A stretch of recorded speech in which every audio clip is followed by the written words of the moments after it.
Buenos días, soy el doctor Mariano Groiso, soy el líder de HIMSS en Latinoamérica y quería invitarlos al evento HIMSS Colombia Executive Summit que estaremos realizando el 11 de julio en Bogotá con el apoyo del Ministerio de Salud y donde abordaremos la agenda de transformación digital en salud y la interoperabilidad en Colombia.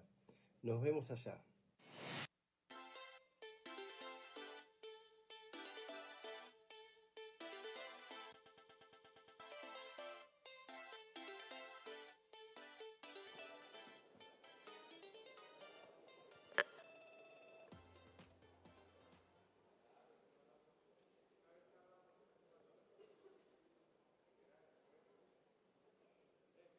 Muy buenos días, señoras y señores. Me place verlos nuevamente.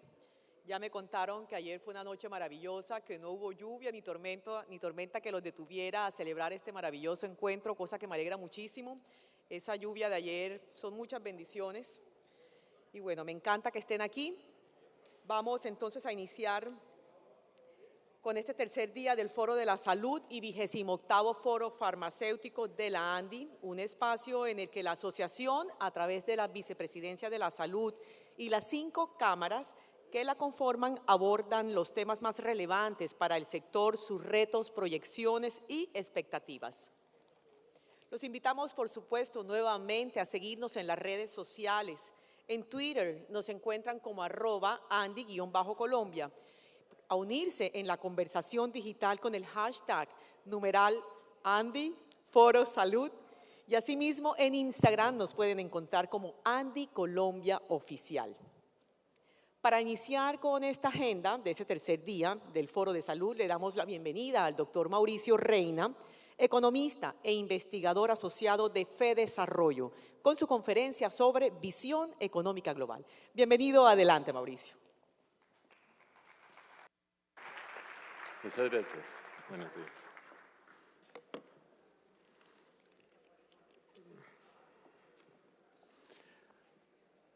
Buenos días.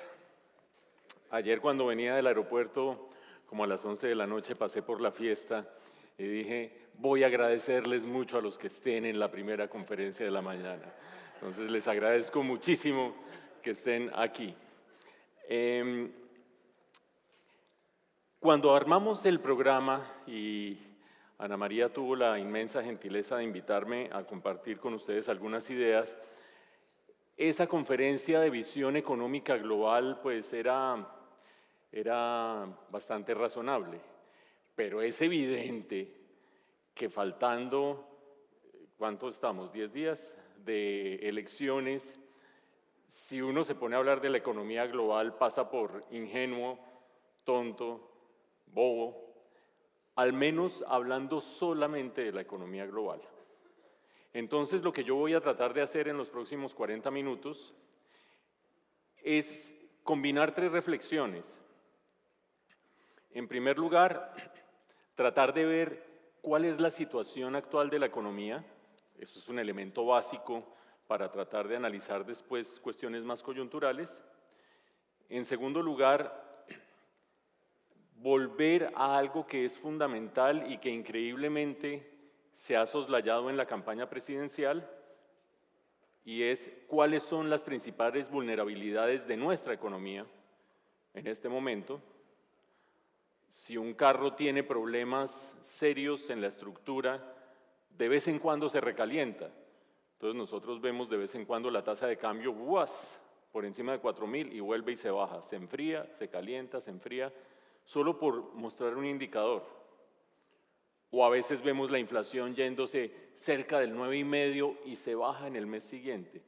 Hay un par de indicadores que dicen algo aquí adentro tiene problemas. Y esos problemas son los que uno esperaría que los candidatos estuvieran abordando. No siempre es así. La tercera parte se va a referir a las propuestas de los candidatos. Ahí están los 3 temas que he enunciado. Pero tratar de ver las propuestas de los candidatos no tanto como un listado, síntesis de lo que uno puede extraer de sus programas y que puede extraer de sus intervenciones públicas, sino para tratar de imaginarnos el tipo de modelo económico que puede emerger dependiendo de quién gane la presidencia. Ustedes ayer tuvieron una participación vía Zoom del candidato Gustavo Petro y pudieron también ver un video un poco más corto del candidato Rodolfo Hernández, y yo no estaba presente, pero me informé y hubo pues una serie de elementos de juicio, quizás más de lo que podría ser Gustavo Petro de aquello que podría ser Rodolfo Hernández, pero yo voy a tratar de exprimirlo un poquito para concluir la presentación con una comparación que yo denomino el mano a mano de uno y otro acerca de qué tipo de modelo económico podríamos tener con cada uno de ellos. Sin mucho más preámbulo, quiero arrancar con buenas noticias. Esto hace parte del agradecimiento a quienes están aquí a esta hora de la mañana. Hace 48 horas conocimos las proyecciones más recientes de la OCDE para el crecimiento de las economías miembro de esa organización. Y vean ustedes la maravilla de cifra para Colombia.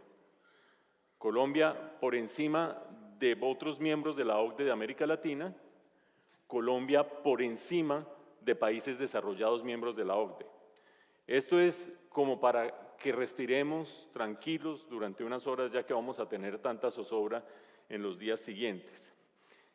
Quiero destacar de esta lista no solo el excelente resultado de Colombia, esta es proyección para este año, insisto, sino quiero que guardemos en mente a Chile. ¿Por qué a Chile? Porque vamos a ver en unos momentos que Chile y Colombia son los países que mejor se desempeñaron durante la pandemia y saliendo de la pandemia. Los dos, Chile y Colombia, en América Latina. La diferencia es que ahora Chile se está cayendo y Colombia se está manteniendo arriba. Obviamente uno quiere saber por qué Colombia se mantiene arriba, cuáles son las fuentes de crecimiento y si son vulnerables o no a condiciones del entorno. Eso es lo que voy a abordar en los próximos 5 minutos. ¿Por qué esa proyección para 2022?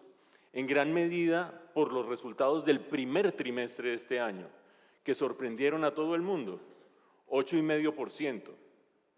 Una vez más, muy sobresaliente incluso para los países miembros de la OCDE.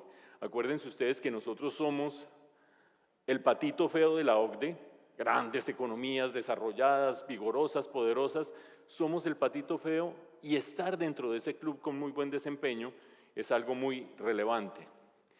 Pero más relevante es saber qué es lo que nos está jalando de esa manera, para saber qué tan vulnerable es ese motor a las condiciones del entorno. Consumo. Mientras el PIB crece 8,5%, el consumo crece por encima 11,8%. ¿Por qué es clave el consumo? Porque hoy en día es 70% de la demanda agregada. Todo aquello que afecte el consumo, especialmente de los hogares, es algo que puede estar amenazando el crecimiento de la economía colombiana. Afortunadamente, la deuda de los hogares está en niveles bastante tranquilizantes. Afortunadamente, el empleo se está recuperando y se sigue recuperando. Afortunadamente, las fuentes de crédito siguen fluyendo, aunque cada vez más las tasas de interés nos están agobiando un poco. Pero en términos generales, los elementos económicos de los que depende el consumo están firmes. Ahora vamos a ver que hay otros elementos que no están tan firmes. Quiero destacar inversión, porque durante muchos trimestres la inversión no venía creciendo en Colombia. Creció en ese primer trimestre especialmente por gasto público. Ahí está metida inversión pública e inversión privada. Y el impulso de gasto público no hay que disociarlo del ciclo político, es decir, una empujada del acelerador en medio del ciclo político. Exportaciones, precio del petróleo, fundamentalmente. Dicho de otra manera, nuestro crecimiento actual está apoyado en un motor que viene sólido desde hace rato, que es el consumo, en un motor que está relacionado con la coyuntura internacional, precio del petróleo, y en un motor que depende del ciclo político, que fue el empujón de gasto público del gobierno. Fantástico, eso es lo que nos mantiene en pie. ¿Todo eso es sostenible o no? Eso es lo que tenemos que preguntarnos. Pero antes de eso, vean el crecimiento brutal de las importaciones. Los tres primeros componentes, consumo, inversión y gasto público, consumo, inversión y exportaciones, perdón, son demanda que hay en la economía colombiana y son fuentes de demanda que crecen más que la economía. ¿Cómo puede crecer la demanda más que la economía? Porque parte de esa demanda se está yendo a importaciones. Estoy diciendo casi que una obviedad para cualquiera que haya estudiado un poco de macroeconomía. Gran cantidad de demanda interna y externa jalan la economía colombiana y el excedente se va en importaciones. ¿Por qué es clave eso? Porque vamos a ver en unos momentos que Colombia tiene una gran vulnerabilidad externa. Estamos importando mucho más de lo que exportamos a pesar del precio del petróleo, y eso hace que cualquier movimiento de capitales inmediatamente mueva la tasa de cambio, cosa que sería irrelevante si no tuviéramos por delante la expectativa de un resultado electoral, cosa a la que voy a volver en un momento. Hasta allí, lo que nos está haciendo crecer en este momento. Quiero meterme por un momento en el consumo y en el precio del petróleo. ¿Por qué? Pues porque el gasto público va a volver a bajar una vez pase el ciclo electoral, dejando un gran interrogante, y es si cumplió o no su cometido de tratar de incidir en el ciclo electoral de manera totalmente legítima, lícita, legal, no estoy insinuando nada raro, metiéndose por debajo de la ley de garantías, eso sí, pero ese motor va a terminar atenuándose una vez pase el ciclo preelectoral. Pero los otros dos, el consumo y el precio del petróleo, ameritan una reflexión. Me voy a ir al consumo. Vean, aquí están lo que les decía hace un rato, el gran desempeño de Chile y Colombia. Caen con la pandemia todas las economías de América Latina, todas nos recuperamos, pero Chile y Colombia están arriba, con la diferencia de que este año Colombia va a crecer alrededor del 6%, Chile va a crecer menos del 2%, es decir, nos separamos como, ya uno si se refiere a algún ciclista inmediatamente parecería que se está refiriendo a una campaña, entonces no voy a decir que como Egan Bernal ni como Nairo, voy a decir como Rigo, por ejemplo. Nos separamos de Chile como Rigo subiendo. Pero les decía que quiero meterme en el consumo y en el precio del petróleo. Para cerrar esta primera reflexión introductoria, tratando de ver, señor mecánico, este carro está andando a muy buena velocidad, se le está saliendo parte del combustible hacia las importaciones, pero en todo caso está avanzando a muy buena velocidad, ¿es sostenible o no? El mecánico agarra el carro y dice, el 70% de la fuerza de su motor la está dando el consumo. El consumo tiene buenas condiciones de crédito, buenas condiciones de empleo, está aumentando el ingreso de los hogares, pero las expectativas de la gente están así, regular zonas. Estas son las encuestas de confianza del consumidor que hacemos en Fedesarrollo desde hace rato. Y lo que estamos viendo aquí, lado izquierdo, es, lamentablemente el marcador no se alcanza a ver, pero les voy a hacer aquí la caída de la pandemia, la recuperación pospandemia. Ahí ven ustedes tres líneas, todas tienen la misma tendencia, la diferencia de las tres líneas es que la de la mitad, la azul oscura, es el promedio de las otras dos. La roja es lo que los hogares ven hacia adelante y la gris es lo que los hogares están sintiendo en el presente. La azul promedia las dos. Lo interesante es la caída más reciente.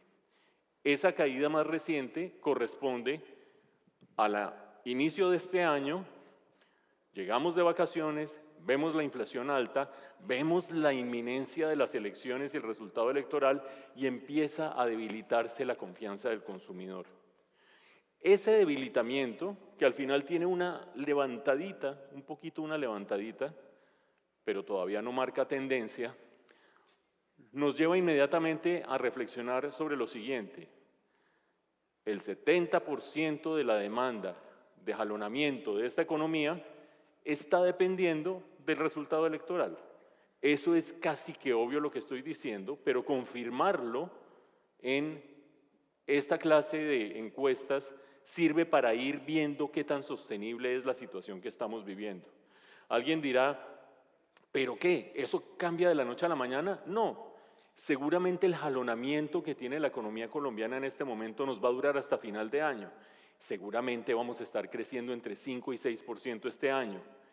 Pero en la estructura hacia adelante, todo el buen desempeño que ha tenido el consumo durante 2 años y medio puede verse vulnerado por las condiciones que está percibiendo la gente en el entorno. ¿Y el precio del petróleo qué?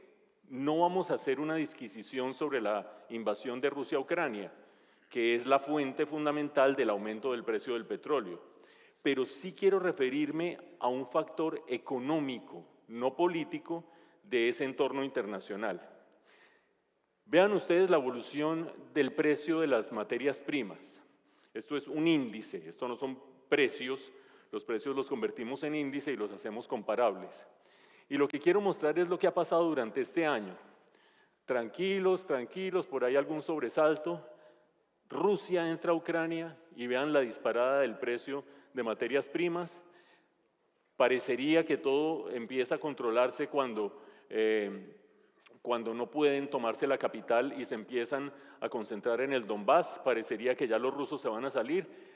Está claro que no se van a salir y que van a agarrar más bien la posibilidad de hacer rusos los terrenos del Donbass y las provincias del Donbass, y sigue esta evolución. Quiero que vean el carbón bien arriba y el petróleo aquí en la línea azul oscura. ¿Qué quiere decir esto construido como índice? Que hoy tenemos un petróleo que está 45% por encima de lo que estaba al comienzo del año, en términos de precio. Una descripción de cosas que ya conocemos. Conflicto en Ucrania, presión sobre los commodities, ingresos fiscales para el país, ingresos externos para el país, motor de jalonamiento de la economía colombiana. ¿Es sostenible o no es sostenible? Primera respuesta, dependerá del desenlace de la guerra en Ucrania, un desenlace todavía incierto y más bien complejo. Pero segunda respuesta, dependerá de si hay o no recesión en los países desarrollados. Cuando nosotros de vez en cuando nos salimos de las discusiones de Petro y Hernández, de Hernández y Petro, de Vitalogic y Benedetti, etcétera, uno como que en el aeropuerto mientras sale el avión empieza, ojo a este gesto que estoy haciendo que revela que tengo más de 55 años, porque ya nadie lee así. Uno en el aeropuerto empieza a chequear, a ver qué dicen las noticias internacionales y sube cada vez más la probabilidad de una estanflación. Cada vez más y de manera muy evidente en el caso de Estados Unidos. Es la combinación de dos cosas. El aumento de la inflación por cuenta de ese aumento de materias primas que acabamos de ver, presiones del petróleo, presiones del carbón, presiones de los productos agrícolas. Dos, el resultado de la gran cantidad de ayudas que dio el gobierno de Estados Unidos a la gente durante la pandemia. Y tres, que no hay que soslayarlo, presiones relacionadas con expectativas de que la inflación se va a mantener. Si yo veo que están aumentando los precios a una tasa X y tengo que renegociar el contrato del arriendo, el contrato laboral o lo que sea, la empiezo a tratar de negociar un poquito por encima de X y se empieza a generar una especie de inflación inercial. Golpe de oferta por la guerra de Ucrania, golpe de demanda por las grandes ayudas que se le metieron a la pandemia y un componente inercial. Inflación, sí, lo sabemos, y en Colombia también. ¿De dónde sale el otro componente? Estanflación es estancamiento más inflación. El otro componente sale de que hay unos personajes en los bancos centrales, llámese Reserva Federal en Estados Unidos o Banco de la República en Colombia, que ven esa aguja de la inflación subiéndose a zona roja por completo En Colombia estamos en una inflación por encima del 9% y la meta del Banco de la República está entre 2 y 4%, aguja roja por completo, y empieza el aumento de las tasas de interés. Cuando yo combino aumento de tasas de interés que empieza a desacelerar la economía, con una inflación que no depende solo del curso de la economía, en parte sí, pero en parte también de presiones de oferta, seguramente van a persistir inflación y desaceleración.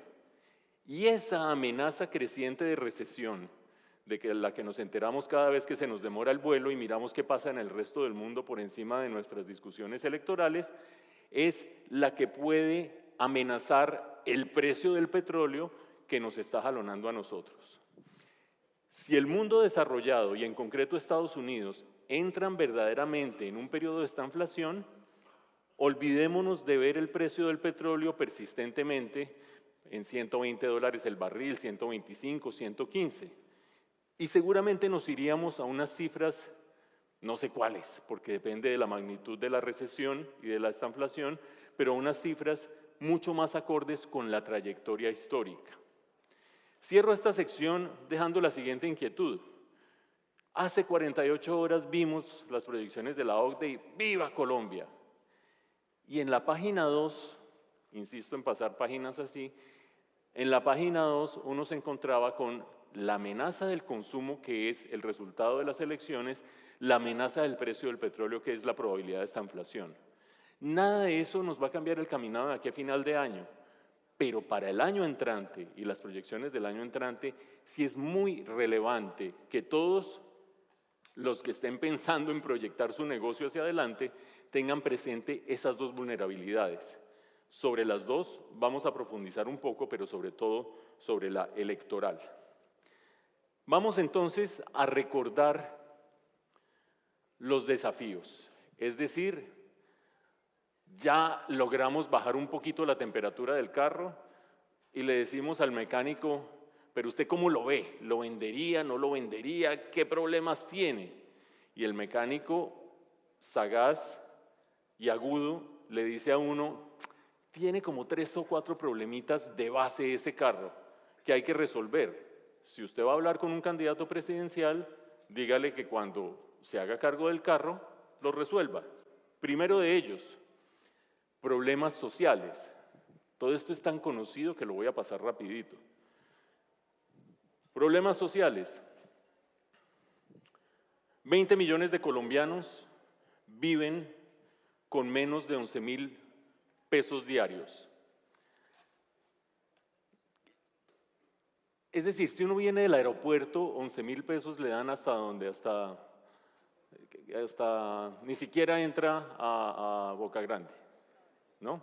No sé ustedes cuánto les costó, cómo lo recogieron, a mí me recogieron, muchas gracias Ana María, pero sí hay una serie de tarifas en el aeropuerto, 11.000. Con eso viven no un día ni 2 días, todos los días 20 millones de colombianos.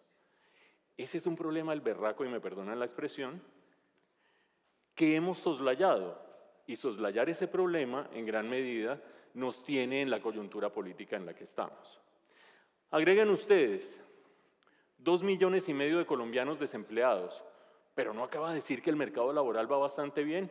Sí, pero todavía hay 500,000 de colombianos que tenían empleo antes de la pandemia y que ahora no lo han podido volver a encontrar. Eso cuenta en las urnas y eso cuenta en la insatisfacción social. Agreguen ustedes 3 millones de ninis. Los ninis, quiero recordar, son colombianos entre 14 y 28 años que ni estudian ni trabajan. Un muchacho de 20, 22, 17 que ni estudia ni trabaja, ¿qué se levanta a hacer cada día? No sé, habrá muchas respuestas, habrá 3 millones de respuestas, pero muchas de ellas no son unas respuestas ni muy buenas para el muchacho, ni para su familia, ni para la sociedad. Cuando uno tiene 20 millones de personas en la pobreza, 2,5 millones de colombianos sin empleo, 3 millones de ninis, y no le para bolas a ese problema, está un poco desorientado acerca de la sostenibilidad de un proyecto de país. Punto número 1, problemas sociales. Esto me lo salto, la pobreza, etc. Punto número 2, déficit fiscal. Si hubiera recursos ilimitados, uno lo que haría es sacar un programa de gobierno que resuelve todo, el problema de los ninis, el problema del empleo, el problema de la pobreza. ¿Y por qué hablo de recursos ilimitados? Vamos a usarlo como ejemplo, porque el programa de Gustavo Petro, por ejemplo, ahora voy a volver sobre él en 10 minutos, ese programa vale más de 100 billones de pesos en gasto nuevo, no en el gasto actual, sino en gasto nuevo. Uno de los momentos más melodramáticos de los debates televisivos fue el momento en que Fajardo le sacó la lista de lo que cuesta las propuestas de Gustavo Petro.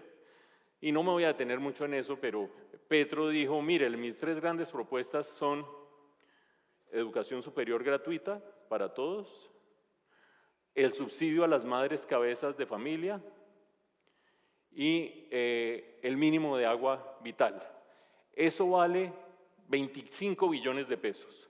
Yo voy a hacer una reforma por 50 billones de pesos, 25 van a mejorar las finanzas públicas, 25 van a financiar esos programas.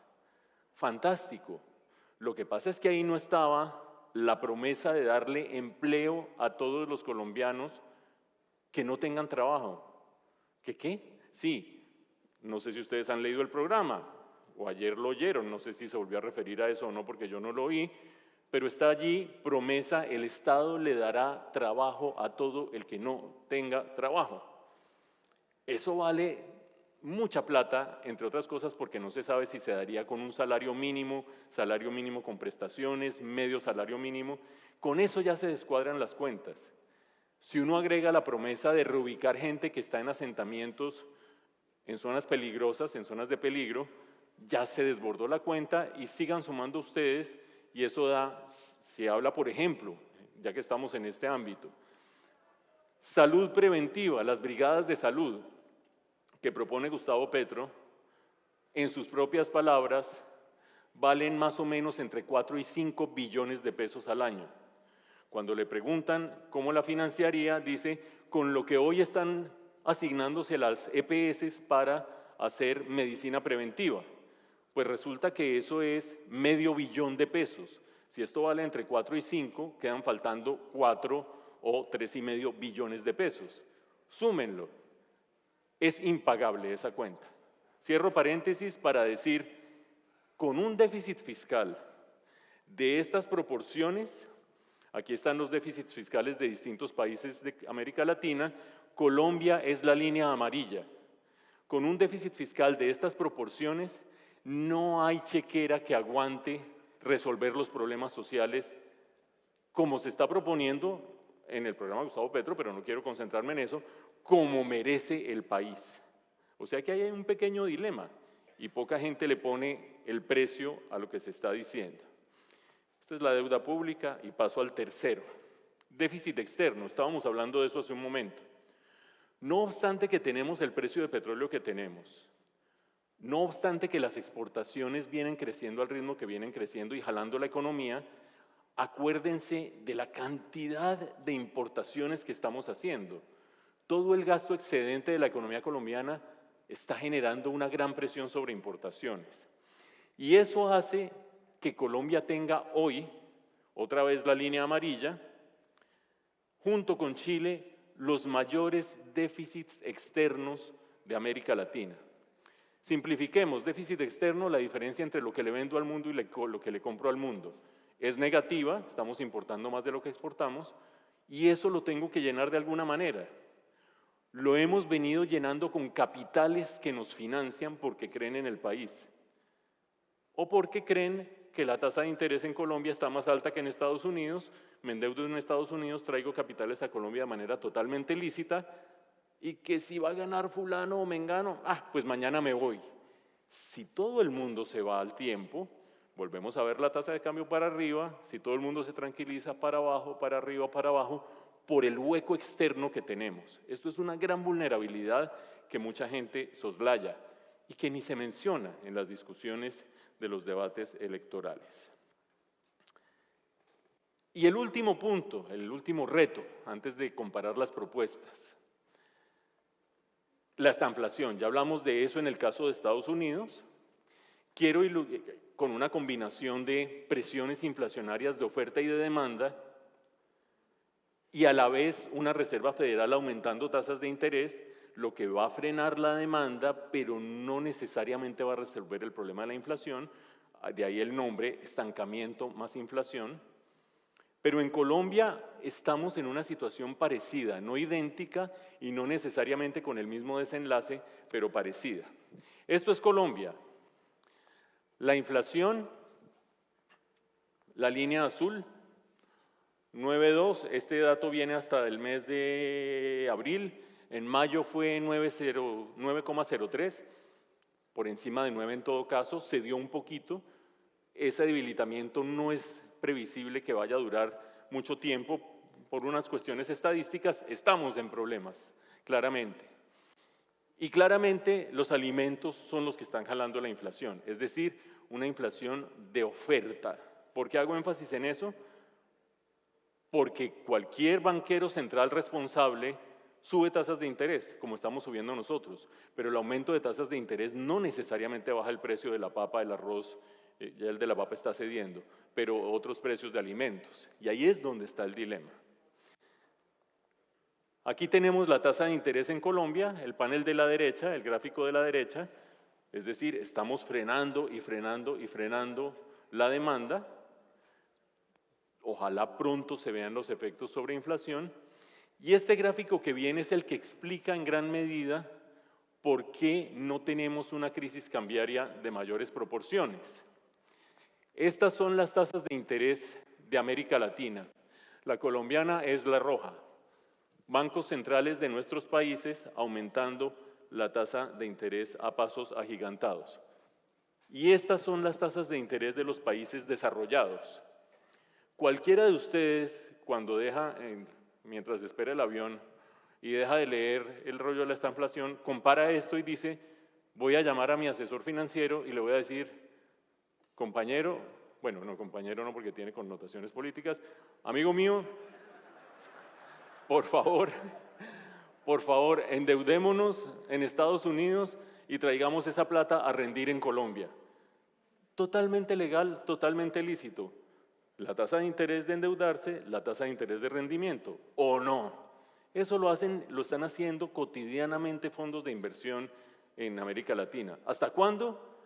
Hasta que estas tasas de interés con las que yo me fondeo alcancen a las otras, por eso hay que pararle muchas bolas al ritmo al cual la Reserva Federal está aumentando sus tasas de interés, o hasta que estos tipos de acá se revienten por la vía de algún resultado político o electoral. Pero como yo soy inversionista y me muevo en el corto plazo, no me importa. Mientras exista este diferencial, sigo trayendo plata. Y en el momento en que vea que algo va a fallar, me llevo la plata y sube la tasa de cambio. Salvo que nos salvemos de uno de esos desenlaces. Ese es el cuarto punto, ese descuadre externo. Finalmente, las propuestas de los candidatos a estas alturas son bastante bien conocidas, ¿o no? Más o menos, más o menos. Digamos que uno ya conoce más de Vitalogic y de Roy Barreras que de las propuestas, pero más o menos. Voy a pasar, por lo tanto, en transversal por 4 o 5 temas mostrando similitudes y diferencias. Primero esto. Este es el resultado después de la primera vuelta. Tasa de cambio. Vean la trepada que se había pegado antes de la primera vuelta, vean la caída que tuvo después de la primera vuelta. Conclusión, los agentes del mercado después de la primera vuelta creen que el desenlace de la segunda vuelta va a ser favorable para la economía. Pero ¿cómo así? Si yo veo las encuestas del día de hoy y hay empate técnico en las encuestas del día de hoy. Bueno, pues habrá que ver cuál es el desenlace, porque los agentes del mercado, cuando creen que el resultado va a ser uno, la tasa de cambio se vuela para arriba porque tenemos un gran déficit externo, cuando creen que va a ser otro, se vuela para abajo. Hay cierta ingenuidad en la interpretación de los resultados ¿O hay la certeza de que yo me muevo en el corto plazo y allá que se queden con su problema? Ustedes dirán. Y la otra cara de esta moneda es el índice de valores de la Bolsa de Colombia. Se cayó la tasa de cambio, se subieron las acciones. Aquí también el movimiento de los capitales es tan de corto plazo que no podemos considerar esto como una transformación estructural. Ahora sí, programas. Primera discusión, reforma tributaria. El hueco de Colombia, según lo vimos en términos fiscales, es grandotote. Este año puede terminar siendo el 6% del Producto Interno Bruto. Eso es el doble de lo que teníamos antes de la pandemia. Y eso es insostenible. Se necesita reforma tributaria. Punto. Rodolfo Hernández, en primera instancia, dice, no, de pronto no se necesita, yo voy a luchar contra la corrupción y a reducir el tamaño del Estado y eso va a bastar. No hay manera de que el próximo gobierno no haga reforma tributaria. Por supuesto, Rodolfo Hernández mete otros dos elementos. Voy a acabar el 4 por mil. Fantástico, todos detestamos el 4 por mil. Eso vale 7 billones de pesos al año. ¿De dónde los va a sacar? En ese momento se acaba la entrevista. No sé si vieron ayer, en Telemundo, candidato Rodolfo Hernández, Vitalogic, no sé qué, y una asesora, se acabó la entrevista. Bueno, estamos en una situación compleja, por lado y lado. También propone bajar el IVA del 19% al 10%, pero hacerlo no descontable. ¿Qué es descontable? Que yo cobro un IVA por unos servicios que presto, pero no lo consigno todo a la DIAN. De eso descuento los IVAs que yo pagué por distintos conceptos en mi proceso laboral. Por eso se llama IVA, Impuesto al Valor Agregado. Rodolfo Hernández dice, lo bajo de 19 a 10, pero paso de IVA a un impuesto a las ventas. Es decir, que no puedo descontar nada de lo que pagué antes. Eso lo que quiere decir es que aumenta el valor del impuesto. Y casi nadie ha discutido eso. Hasta ahí las propuestas de Rodolfo Hernández, totalmente insuficientes para la crisis fiscal que tenemos. Gustavo Petro, ya lo dije, propone una reforma tributaria de 50 billones de pesos, 48 billones de pesos. Eso es 7 veces la última reforma tributaria. Es una cosa brutal, inalcanzable desde el punto de vista político, pero esa es la propuesta. Con estas características, bajarle el impuesto de renta a las empresas y todavía más a las pymes. El de renta a las empresas en 25%, el de las pymes en 20%. ¿Cómo logra eso? Ampliando la base gravable, eliminando exenciones y tratamientos preferenciales. Punto número 2, aumentarle el impuesto a las personas, pero sobre todo a los que él denomina del club, es decir, los de mayores ingresos. Mayor impuesto de renta, vuelve el impuesto al patrimonio, impuesto a los dividendos. No, que es que los dividendos en Colombia son un chiste porque la gente no distribuye utilidades. Un momentico, nota de pie de página. El 70% de las utilidades de las empresas tendrán que distribuirse. Ahí sí me suben los dividendos e impuesto a los dividendos. Esa es más o menos la propuesta de reforma tributaria. Mucho más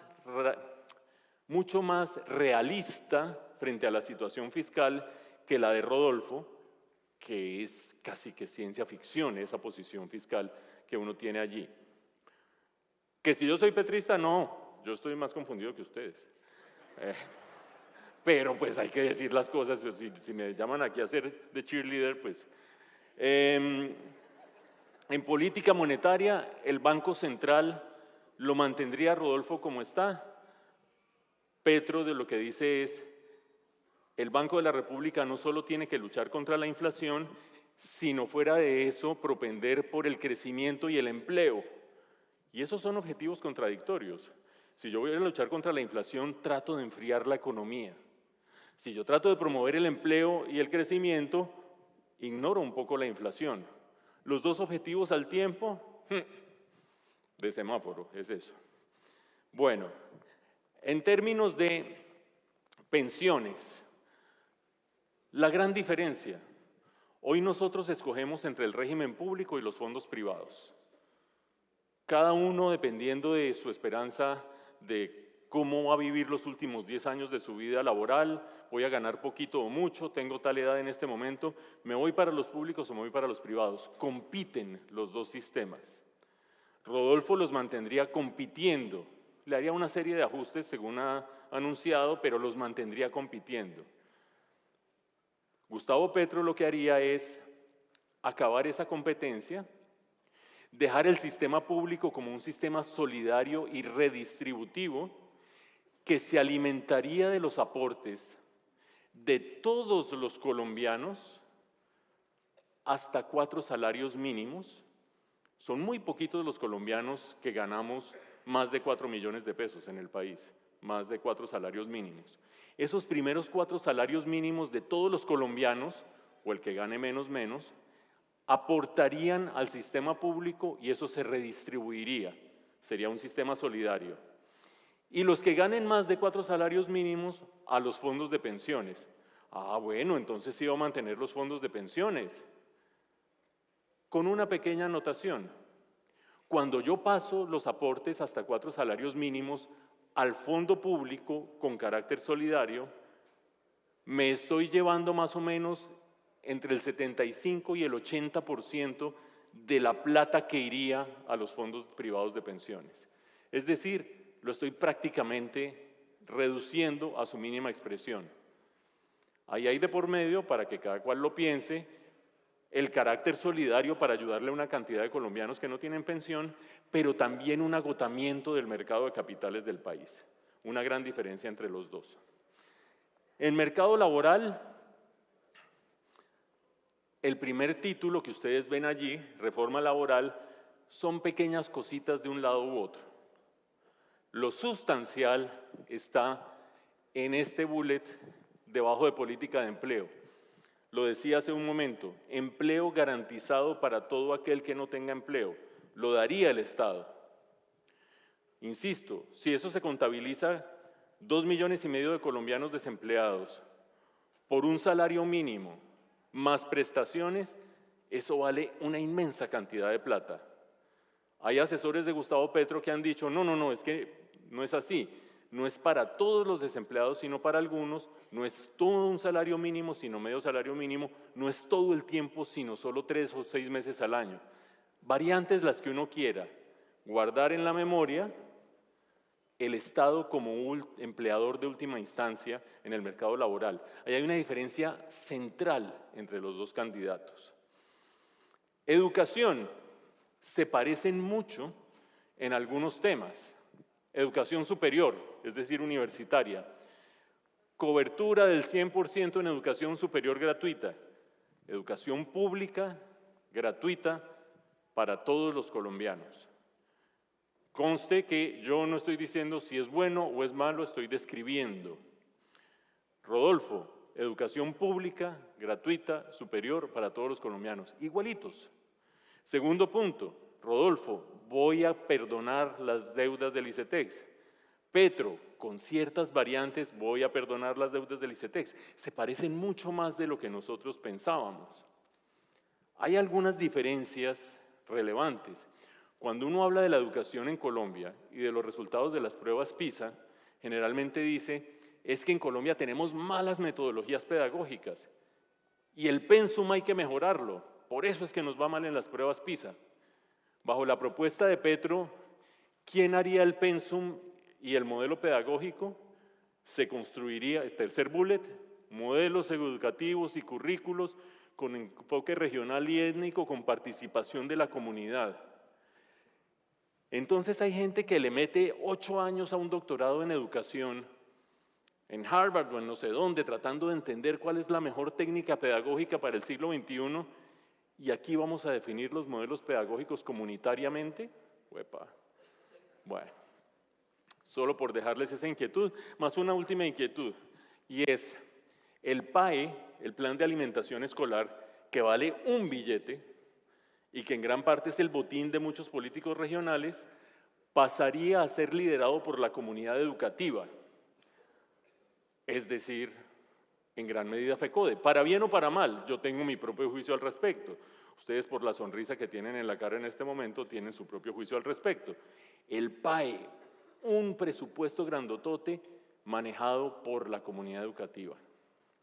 Muy bien, regreso al proteccionismo, mayores aranceles y renegociación de los TLCs por igual, parejito los dos, ambos con la misma lógica.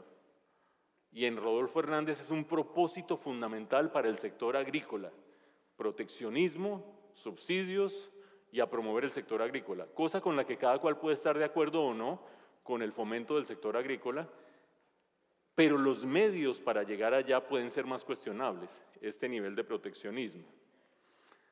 Hasta ahí más o menos iguales. Transición energética, este tema se lo saben ustedes de memoria. Gustavo Petro dice, si yo llego a la casa de Nariño al día siguiente no hay más exploración petrolera.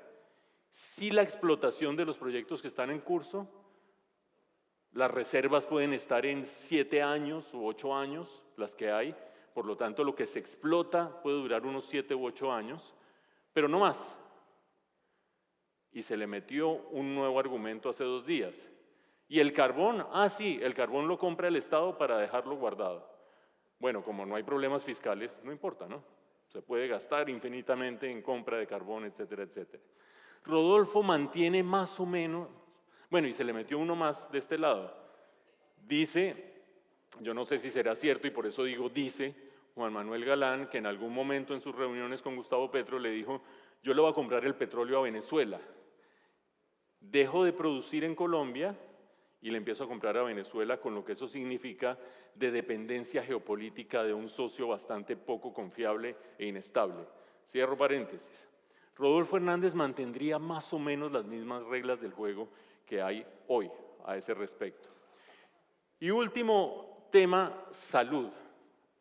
¿Para qué voy a profundizar yo en eso si ustedes oyeron ayer durante 45 minutos a Gustavo Petro y durante 4 minutos a Rodolfo Hernández? ¿Para qué voy a profundizar yo en eso? Pero lo que sí es clave es el rol de la mayoría de los que están acá desaparecería si Gustavo Petro ejecutara las políticas que se propone.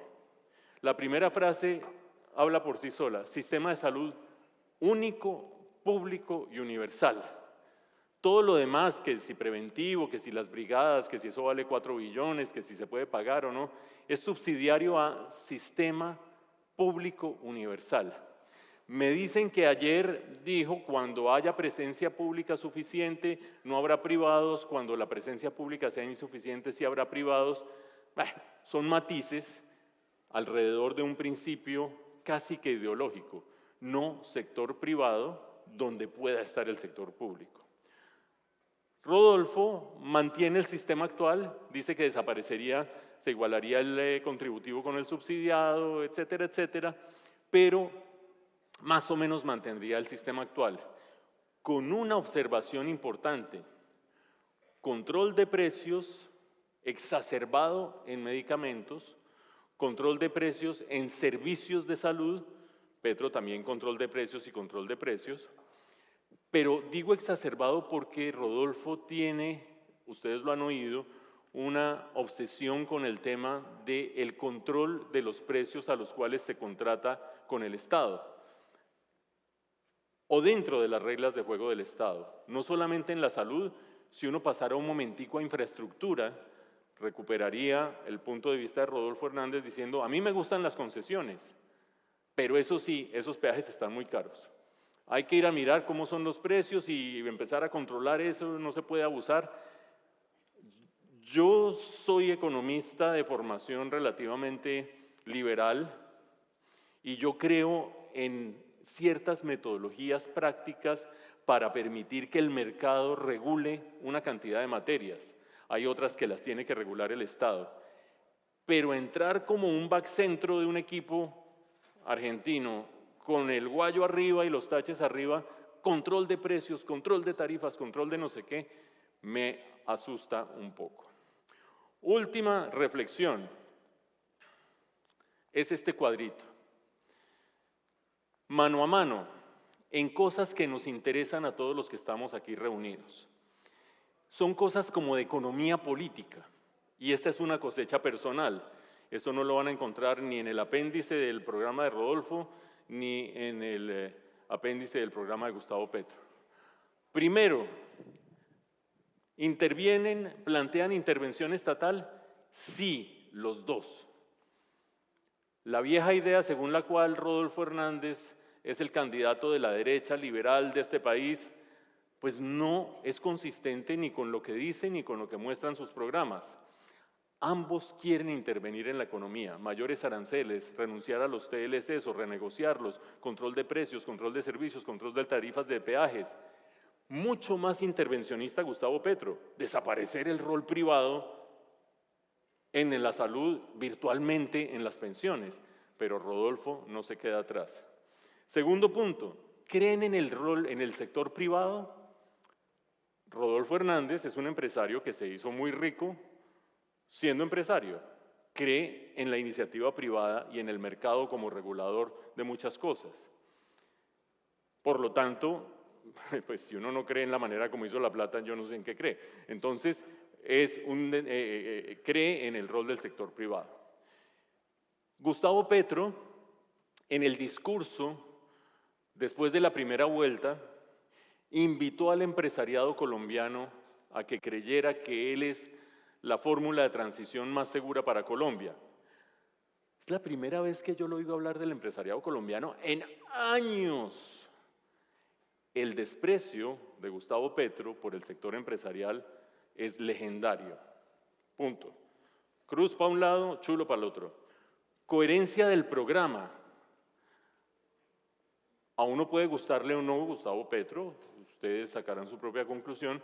El programa de Gustavo Petro es coherente y muy relevante para los tiempos actuales. Que si hay 3 millones de ninis, ahí hay una propuesta. Que si la mujer cabeza de familia está embollada en Colombia y es 40% de los hogares colombianos, ahí hay una propuesta. Que si hay problemas de calentamiento global, ahí hay una propuesta. Que si hay problemas de agua, ahí hay una propuesta. Que los números no suman es otra cosa. Pero que el programa cubre los temas, los cubre. Es un programa para el siglo XXI. El programa de Rodolfo es muchísimo más limitado. Y eso se muestra cuando en las entrevistas, por ejemplo, o en los foros, se va un poco más allá de la frase de la ladronera, etcétera. Ahí empiezan las ideas a debilitarse. Y eso hay que observarlo. Chulo y Cruz. Respeto por las instituciones, Cruz y Cruz. Cuando el procurador Alejandro Ordóñez, persona sobre la que cada cual tendrá su punto de vista, suspendió a Gustavo Petro, ustedes recordarán en su condición de alcalde, salió a la esquina de la alcaldía, al balcón, a convocar a la gente y llenó la Plaza de Bolívar contra las decisiones institucionales. Después ganó ese pulso institucionalmente en el sistema interamericano de justicia, en la Corte Interamericana de Derechos Humanos. Y eso hay que reconocerlo, fue institucional su triunfo, pero su tendencia a que yo llamo al pueblo y yo llamo al pueblo y yo llamo al pueblo es una tendencia claramente desinstitucionalizante, con un elemento. Una cosa era llamar al pueblo hace 8 años y otra cosa hoy, cuando el potencial de estallido social se ha incrementado por 100 veces, 150 veces. Rodolfo Hernández, famoso por cachetear concejales y por sus Facebook Live de los lunes por la mañana, exhibiendo a los políticos locales. Hay que decir, había mucha corrupción en la política local de Bucaramanga cuando él era alcalde, pero no sé si el camino era haciendo esa exhibición permanente de estos son los corruptos, estos son los que están haciendo y no sé qué, cosas de las cuales ha tenido que desdecirse ahora, en algunos casos por cuestiones de la justicia. No es precisamente un institucionalista. Primer acto de gobierno, voy a sacar 6 decretos que son este y este y este, y a ver si es capaz la Corte Constitucional de tumbármelos. Bueno, si eso es como candidato, cómo sería o será, no sé quién va a ganar como presidente. Esa confrontación con las reglas del juego y las instituciones, crucecita y crucecita. Y los dos últimos renglones son clave, porque uno dice, bueno, yo me aguanto hasta las 2 de la mañana con esa fiesta que no me deja dormir, pero de las 2 en adelante podré dormir. ¿Y qué tal que se queden después de las 2 de la mañana? ¿Quién sigue viviendo en ese apartamento? Yo creo que Gustavo Petro tiene ideas y programas tan ambiciosos en su alcance que pretender que solo se quiere quedar un periodo es pecar de tremendamente ingenuo. Además, es relativamente joven, tiene 62 años, o 63, no me acuerdo. Rodolfo tiene 77. Pero sobre todo, cuando uno pasa en transversal el programa de Gustavo Petro, encuentra tendencias hacia el corporativismo. Simplifiquemos, ¿qué es corporativismo? Crecer la torta del Estado. Voy a hacer una reforma tributaria por 50 billones de pesos y no sé qué, si sé cuánto, y empezar a asignar pedazos de ese Estado a distintos grupos de poder.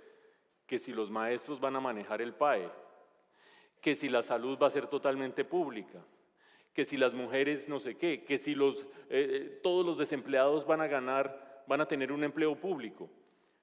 Imaginémonos por un momento el sistema político argentino en los últimos 70 años. Un Estado grandote, ineficiente, muy funcional a los proyectos políticos. Entonces los líderes sindicales, como si fuera una barra del Boca Juniors o quién sabe qué, permanentemente pegados al presupuesto público y la eficiencia y la productividad desaparecidos por completo.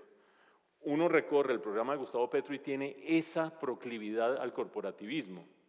Y eso es funcional a un proyecto político de largo plazo, porque lo que yo logro cuando hago a mucha gente depender del Estado, a los jóvenes, a los desempleados, a los maestros, a los de la salud, etcétera, etcétera, cuando los hago depender del Estado, lo que hago es darle mucho más poder al Estado y por lo tanto al jefe de Estado y empezar a atenuar la voluntad política de la gente. Yo no me como el cuento de que ese es un proyecto de 4 años. Rodolfo, mientras tanto, tiene 77 años. Yo no me como el cuento de que aquí hay un proyecto de 2 décadas o algo parecido. Muchas gracias por su atención. Eso era lo que quería compartir con ustedes.